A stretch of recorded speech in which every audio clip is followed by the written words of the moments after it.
Allez, bonjour à tous, avec un grand direct consacré à la pêche et à la nature. Nous sommes à Megève, en Haute-Savoie, dans les Alpes du Nord. Il est 11h15, si vous nous retrouvez en direct avec nous. Jacques Brunet, bonjour Jacques. Bonjour. Pêcheur et chasseur devant l'éternel. Oui, pêcheur devant l'éternel, chasseur, pêcheur et menteur, on dit souvent. Mais bon. À vos côtés, Thierry Coste, on ne le présente plus, conseiller ruralité, Thierry Coste du président de la République, c'est ça hein? Bonjour, conseiller personnel. Conseiller personnel. Voilà, eux, je ne vis pas à l'Elysée, heureusement. Alors, on est ici au lac de Javed. Alors, c'est un lac, une retenue collinaire, on va le préciser. On peut y pêcher des truites, Jacques, c'est ça? Il y a des truites, Oui. des truites qui sont réempoisonnées, hein, qui sont remises, elles sont pas naturelles. Hein. L'endroit est absolument magnifique. On rappelle que l'eau sert pour les canons à neige. Regardez comme c'est beau ce paysage depuis Megève, la Haute-Savoie en direct.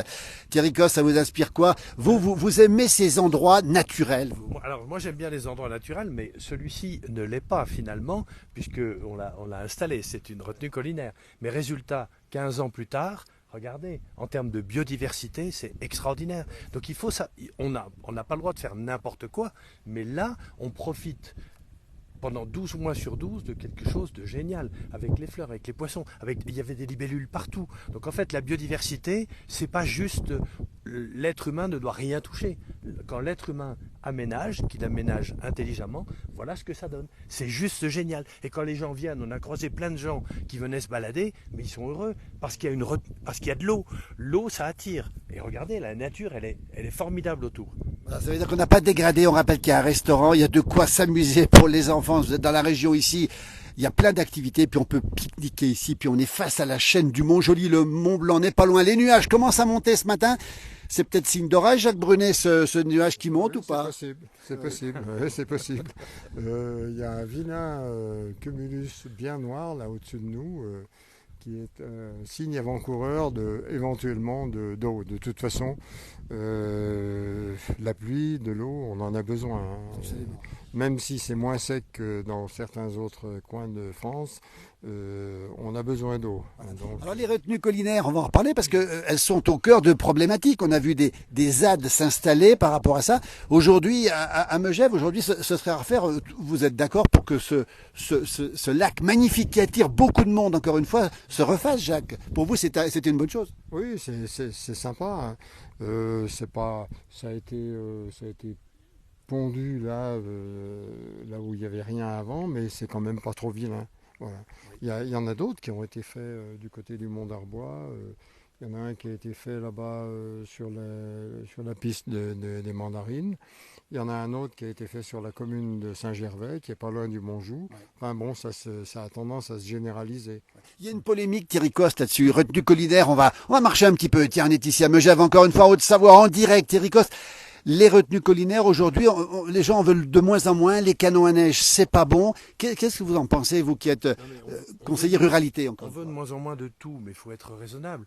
On n'est pas obligé de faire n'importe quoi et il n'y a pas une solution unique. Dire la retenue collinaire, c'est la seule solution, c'est pas vrai. On sait très bien qu'il va bien falloir travailler avec des plantes qui ont besoin de moins d'eau, mais la production agricole, elle va pas s'adapter. La nature, ça s'adapte pas comme ça parce qu'on a décidé. C'est là où il faut comprendre que tout nécessite des transitions. Et qu'une transition comme celle-là, elle est parfaite. On est en plein espace naturel. On n'a même pas l'impression. Quelqu'un qui vient ici, il ne sait même pas que ça, c'est une retenue collinaire. Pour lui, c'est un lac. Point. Certes, il y a des beaux cercles, donc on peut penser que l'être humain est un peu intervenu. Mais voilà. Donc ce qui compte, c'est d'être pragmatique. C'est vrai qu'on aura de plus en plus besoin d'eau, mais il vaudrait mieux que ce soit les plantes qui en aient le moins en moins besoin. Mais pour ça voudra dire qu'il faut être courageux. Peut-être qu'il va falloir travailler sur des modifications génétiques des plantes pour qu'elles consomment moins d'eau. Mais dans ce cas-là, on dira OGM, OGM. Vous voyez, moi, j'aime pas les fantasmes. La retenue collinaire, c'est pas un fantasme. On peut faire n'importe quoi quand on veut faire des choses bien. Il faut juste qu'on accompagne la transition et ça marchera très bien. Alors, un petit mot aussi sur le réchauffement climatique, parce qu'on est dans une station, on est à 1300 mètres d'altitude, station moyenne d'altitude. Alors, on nous dit souvent, écoutez, il y aura plus de neige dans quelques années, c'est peut-être pas le moment de refaire ces retenues collinaires. Jacques, vous qui habitez ici, vous qui avez vu l'évolution du climat, tout ça, vous en pensez quoi? toute façon, s'il faut le faire, pour essayer de faire durer un petit peu le tourisme hivernal, si c'est à faire, il faut le faire, hein, il n'y a pas de problème.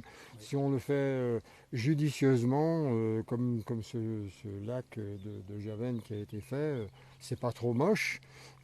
Bien entendu, on voit que c'est un peu... ça a été modifié, on a mis ces barrières pour éviter que les gens ne viennent trop au bord. Il y a des endroits où on a des bouées de sauvetage et tout comme ça, c'est obligatoire. Mais on peut pas faire autrement. Hein. Thierry Coste, on parle de transition énergétique, mais on doit penser aussi transition économique finalement, c'est ce que vous dites? Mais bien sûr, et je pense que c'est pas un gros mot la transition, sauf que nos extrémistes de tout poil pensent qu'on peut tout changer du jour au lendemain. C'est pas vrai. Ce sont des femmes et des hommes qui vivent, qui en vivent, qui habitent la montagne, qui la connaissent. Donc on peut pas non plus dire dégagez, allez en ville parce que on peut plus faire de ski à la montagne pour des raisons planétaires. Il faut arrêter, il faut être malin, il faut s'adapter. On le voit bien, regardez le réchauffement climatique, il est réel. On voit un certain nombre d'épicéas qui commencent à sécher. Donc on voit bien qu'il va falloir comprendre un peu mieux les choses, s'adapter. Il y a aussi des plantes qui vont s'adapter. La transition, c'est aussi la capacité à s'adapter. C'est pas une doctrine, c'est pas une idéologie. Moi, ce que j'aime pas dans tout ça, c'est cette espèce d'idéologie. Les gens de la montagne, ils ont envie d'y rester et ils s'adapteront. Les agriculteurs, quand ils produisent, ils ont envie de rester agriculteurs, mais ils sont capables de dire ok, on fera plus du maïs avec 120 tonnes, etc. On peut adapter, mais il faut qu'on puisse vivre et travailler dans nos pays. Donc pour ça, il faut accepter de ne pas tout transformer du jour au lendemain, d'autant plus que ces gens qui tiennent ce discours-là, ils viennent jamais dans la nature. Vous dites qu'il faut plus de réalisme que de dogmatisme en gros. Vous êtes favorable, vous, à une transition, on l'a bien compris, mais d'une manière réaliste, c'est ça si je résume? Bien sûr, non seulement il faut être réaliste, mais il n'y a pas non plus de fantasme à la transmission. À la transition, il y a des choses qui sont bien faites. On le voit, la retenue collinaire, elle est parfaite. Regardez ce paysage. Mais ça fait rêver tout le monde. Voilà. Et pourtant, c'est quelque chose d'artificiel. Donc, c'est quoi le problème? Il y a des choses, il y a des plantations, il y a des endroits qui sont magnifiques, mais il y a 50 ans, il y avait 10 fois moins d'arbres partout. Aujourd'hui, la forêt, elle a gagné tous les territoires. Hélas, parce qu'il y a une déprise agricole. Donc, vous voyez, le monde évolue et on n'est pas nécessairement des destructeurs, bien au contraire. Et les gens qui aiment la montagne, comme Jacques, il y a plein de gens qui aiment la montagne, ils sont réalistes, ils vont pas la massacrer, c'est leur lieu de vie. Il faut juste comprendre que quand on a un lieu de vie, on ne veut pas qu'il soit juste sous cloche. Hein, il faut laisser vivre les choses et puis s'adapter correctement. Voilà, puis on voit des gens ici qui sont en admiration devant le lac, regardez, devant ces croupes et ces mamelons qui sont magnifiques. On rappelle qu'on est à Javennes, en Haute-Savoie, en direct, il est 11h22 si vous nous rejoignez avec Thierry Coste, conseiller du président de la République, et Jacques Brunet. Alors ils ont repéré plein de choses. Qu'est-ce qu'ils ont repéré? Un petit crapaud ici, bah, regardez, alors ils ont l'œil, parce que moi j'avais pas vu le petit crapaud qui était ici, vous voyez, on l'aperçoit ici, Thierry Coste ici. Jacques, vous confirmez, la forêt avance en montagne. Par rapport à autrefois, il y a plus de forêts aujourd'hui? Oui, un peu plus de forêts. Ça tient au fait qu'il y a de moins en moins de gens qui coupent, qui sont des agriculteurs. Regardez le crapaud de Thierry Coste. Regardez, vous l'avez vu? Je n'avais pas vu ce crapaud, moi. Alors, il fait partie de la biodiversité, c'est comme ça qu'on peut dire. Regardez comme il est beau, il est magnifique. Ils sont nés là-dedans. Hein. Ils sont nés dans le lac. Hein. Regardez. C'est une grenouille? Thierry, c'est pas un crapaud, c'est une grenouille. Hein, c'est ça, c'est une grenouille. Regardez. Ouais, bah, écoutez. Magnifique. Voilà. Elle est superbe, on l'a relâchée ici, vous voyez. L'amour de la montagne, la connaissance, c'est important quand on connaît bien, on protège mieux. Thierry Coste, vous dites ça aussi? Il y a beaucoup de gens qui aujourd'hui aiment la nature mais ne la connaissent pas, ne la comprennent pas. Donc soit ils veulent qu'on interdise tout, soit ils vont partout en disant mais c'est pas grave, c'est la nature, c'est sauvage. Non, il y a des règles biologiques, il y a des règles de croissance, il y a des règles de durée. Une forêt, elle met 50 ans avant d'être belle, etc. Donc ça veut dire qu'il y a des contraintes que les gens ne connaissent pas et quand ils voient un paysage, ils pensent aussi que ce paysage, il sera tout le temps comme ça, il a toujours été comme ça. Mais c'est faux. Là, il y a 50 ans, il y avait rien de ce qu'on voit là. C'était complètement différent. C'était peut-être uniquement des pâturages. Il n'y avait peut-être pas un arbre. Donc voilà, le monde évolue. Il faut accepter cette idée-là que quand on a une photo, une carte postale, la carte postale, elle a beaucoup bougé. Elle a beaucoup bougé. Janine nous dit merci pour ces beaux commentaires sur la transition écologique et économique. Elle dit bravo pour les commentaires. Vous voyez, donc il y a des gens qui sont d'accord avec vous. Alors, on a bien compris qu'on est en pleine nature ici. On est à Javennes 1300, Jacques, 1300 mètres d'altitude ici. Un peu plus, puisque moi je suis à 1310 et là on doit être à 1350 ou un truc dans ce goût-là à peu près. Voilà, on rappelle que pour l'été, il y aura plein de monde ici. Il y a un restaurant magnifique là-bas derrière. On peut faire des jeux, on peut pique-niquer, on peut faire plein de choses. Finalement, c'est devenu un lieu de vie. Cette retenue collinaire, Thierry Coste, est devenu un lieu de vie. On le constate, nous, en tout cas. Bien sûr. Mais c'est ce qu'il faut. Le problème, c'est qu'il faut effectivement que le lieu de vie soit aménagé pour que le monde ne devienne pas destructeur de ce lieu de vie. Mais à partir du moment où les gens respectent les choses, et on le voit, les gens sont installés dans les petits endroits, tout, il y a pas de problème. Et il y a beaucoup de gens peuvent découvrir la nature. Il faut en profiter. Faut juste bien la comprendre et bien la respecter. Voilà, c'est le mot, hein, c'est un peu le mot de la fin, Jacques. Bien la comprendre pour mieux la respecter, en gros. C'est ça. Exactement. Ouais, ça mérite. La nature mérite notre respect.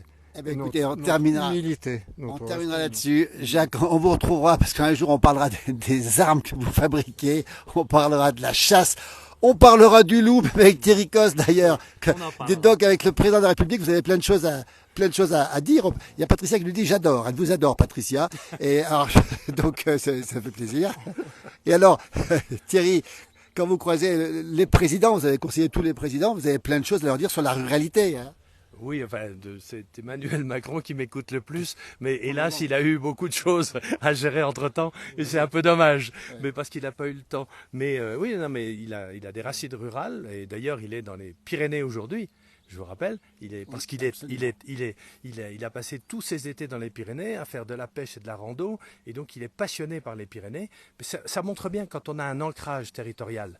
Il est picard et pyrénéen. Quand on a un ancrage, on peut même avoir deux ancrages. Et quand on est attaché à ça, on a envie de respecter et on a envie que le monde rural se développe, qu'il y ait le plus de gens qui viennent nous voir, mais qui nous respectent. Il faut aussi respecter notre mode de vie, qui n'est pas le mode de vie des urbains. Voilà, et Jean-Étienne nous dit, beaucoup de gens ne respectent pas la nature. On va dire, Thierry Coste, vous allez sortir un livre prochainement, on peut peut-être le dévoiler, c'est presque exclusif.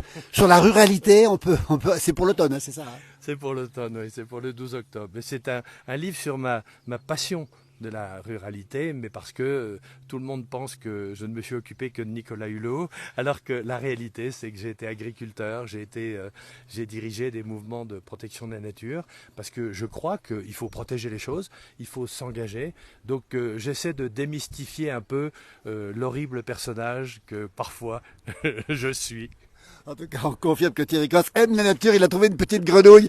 Voilà, Jacques, on est content d'avoir fait cette rencontre, hein, parce que Jacques Brunet, voilà, deux amoureux, on va le dire. Quoi qu'il arrive, on peut dire tout ce qu'on veut de vous, mais les deux hommes en face de moi qui sont des chasseurs, ce sont avant tout des amoureux de la nature, Jacques. On peut le confirmer.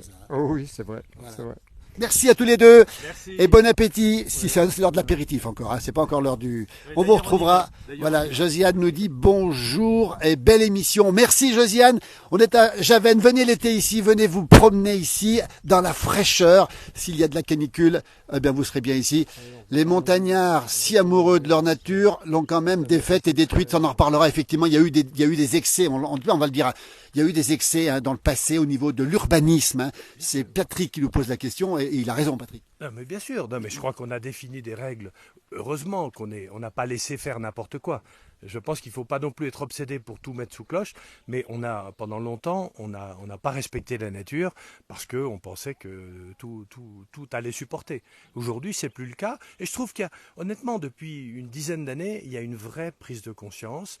Et moi, je pense qu'il ne faut pas, j'ai toujours dit de façon plaisante, même à Nicolas Hulot, il faut arrêter de sous-traiter l'écologie aux écologistes parce que l'écologie, c'est chacun a dans son comportement un impact.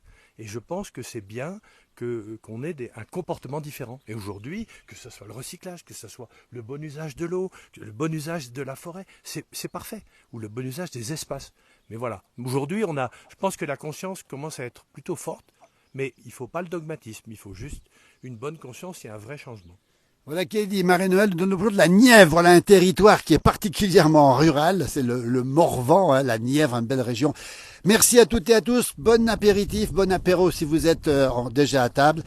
Quelle est belle notre France, nous dit Marie-Noël, côté nature. Ah oui, ça c'est certain qu'elle est belle. Merci en tout cas pour cette passion à tous les deux. Thierry Coste, le livre, on l'attend pour le mois d'octobre, effectivement.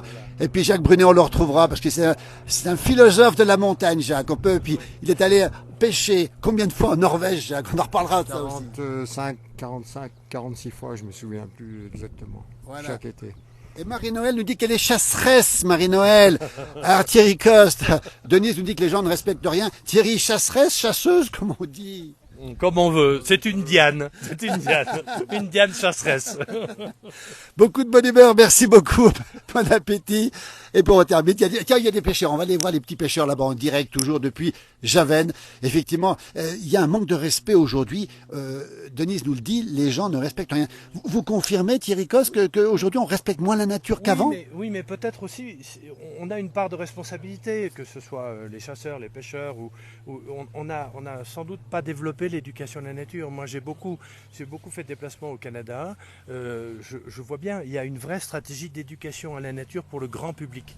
Nous, on n'a pas fait ça. On a toujours été un peu élitiste et on voit bien, les protecteurs de la nature, souvent, qui sont plutôt à l'origine des scientifiques, n'ont pas de culture de la pédagogie. Il faut qu'on enseigne le respect de la nature à l'école. C'est un problème d'éducation, Thierry Coste? Oui, c'est d'abord un problème d'éducation, parce que quand on ne connaît pas quelque chose, on peut ne pas le respecter. Puisqu'on l'ignore, on n'a même pas l'impression qu'on va nuire à quelque chose. Et je crois qu'il y a un vrai sujet d'éducation. Mais il ne faut pas faire du prosélytisme, il ne faut pas faire de l'idéologie. C'est de la bonne éducation. Il faut comprendre les animaux, les plantes. C'est tellement passionnant. Moi, je suis un passionné de nature parce que c'est enrichissant. J'emmène des enfants, ils ont 4 ans, 5 ans, mais ils sont passionnés par tout ce qu'on leur montre. Par les fleurs, regardez la diversité des fleurs là. Elle est extraordinaire. C'est les marguerites, les rhinantes crête de coq. Tout à l'heure, il y avait des orchidées. Mais quand on montre les insectes, les enfants, ils adorent ça. Ils adorent le vivant. Mais il faut leur faire respecter. Parce que sinon, il y a un comportement, on le voit bien, même pour les animaux domestiques. Quand vous pensez que là, on va arriver juste à l'été, on risque de devoir récupérer 100 000 animaux qui vont être abandonnés.